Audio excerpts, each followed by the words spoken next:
What a tangled web we weave. What's going on, YouTube? Welcome to We Sibs, West Coast, East Coast siblings. Tonight we got episode 5 of Defending Jacob. We're going to talk about the 3 biggest takeaways as always, but first, be sure to hit the subscribe button and click the bell so you don't miss a single episode. Let's get into it.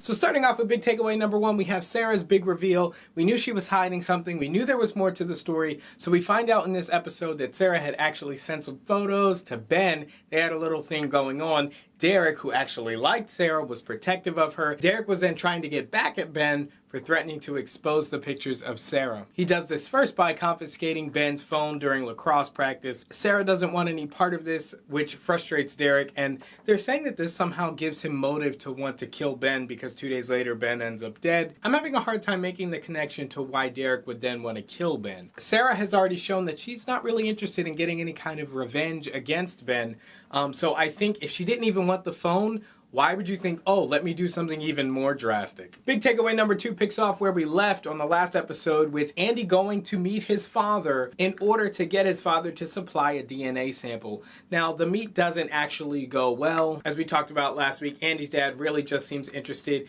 in getting something out of the whole situation. It seems that he just wants a little free time, a little time outdoors. He's trying to see if somehow he can work the situation to gain his freedom, which I gotta be honest, is such a long shot for a murderer rapist. Giving a DNA sample is not gonna earn you your freedom, pal. But then later in the episode, we find out that Lori ends up going to him and talking to him, and she actually is able to convince him to give a DNA sample. I have no idea how this is possible. I don't know what kind of plot writing magic they're gonna pull to explain this one away, but this is the first time Lori is even meeting Andy's father. So how does his father even know that this woman is Andy's real wife? I don't know what the internet situation is like in jail. Maybe he did some research, found out what she looked like, but this just seems like a stretch. I'm really hoping that their answer for this is satisfying. Because Andy's father and Lori have pretty much no history, there's almost nothing she could leverage to get Andy's father to actually give some DNA. But I think regardless, this is just going to sow further division between Andy and Lori, as we can see when they flash forward to when Andy's at that hearing.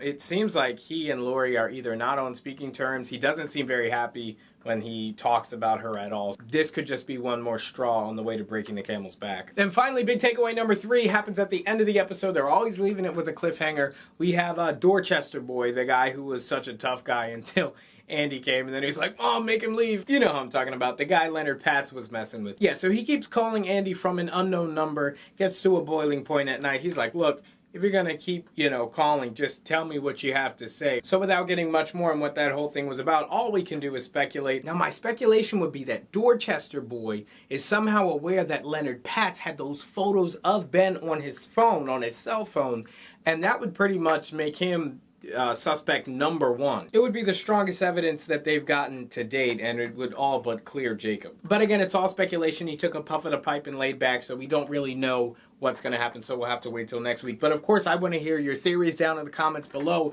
That's our 3 biggest takeaways from episode 5 of Defending Jacob. As always, let me know what you thought of all the takeaways. Be sure to like the video if you liked the video. Also, if you're new here and you like talking about your favorite movies and TV shows, you found the channel. So be sure to hit the subscribe button and click the bell so you don't miss a single episode. Also, check out our sister channel, The Latter Quinte Ledger. We got more fun content over there as well. Links to everything will be down in the description. Thank you so much for watching as always, and I'll see you in the next one.